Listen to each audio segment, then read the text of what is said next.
ଦେଖନ୍ତୁ ସାର୍ ଆପଣ ମାନେ ତ ସମସ୍ତେ ଜାଣିଛନ୍ତି ଯେ ଗୋଟେ ଅଛି ପଞ୍ଚାୟତ ରାଜର ଗୋଟେ ବ୍ୟବସ୍ଥା ଅଛି, ତାର ଆଇନ ଅଛି, କାନୁନ ଅଛି।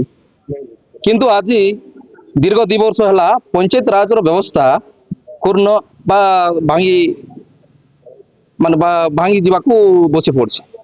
ତେଣୁ ଯଦି ପଞ୍ଚାୟତ ରାଜର ଆଇନ ଯଦି ନ ଚଳେ ତାହେଲେ ଆମେ ସରପଞ୍ଚ ସମିତି ପଞ୍ଚାୟତ ରାଜର ଯୋଉ ଜିଲ୍ଲା ପରିଷଦ ତିନିଟା ବ୍ୟବସ୍ଥା ରଖିକି କୌଣସି କିଛି ଲାଭ ନାହିଁ।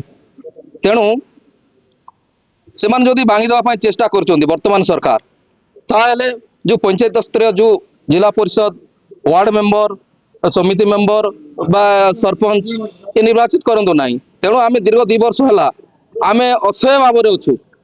ये जो ब्लॉक रे एसएफसी सीएफसी जो विकसित गाँ विकसित ओडिशा जो योजना ताकू बारंबार सते आमे वीडियो को जणाउछु, आलोचना मध्य करिछु, किंतु आज आमे सफल होई पारनु।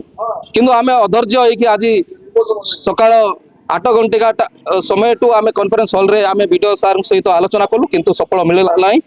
तेणु तापे बाध्य होई कि आमे ब्लॉक बिचु ताला पकैछु। तो माने 100 को 100 सत कोटा सत माने जो एसएफसी सीएफसी रो कथा, किंतु आज ब्लॉक ऑफिस रे जो काम अच्छी जो योजना अच्छी, किंतु ताको जो वर्तमान सरकार रो विधायक सांसद प्रतिनिधि माने जे सरपंच समिति जिला परिषद को अणदेखा करिकरी से माने बिक्री कर देकी काम करछन।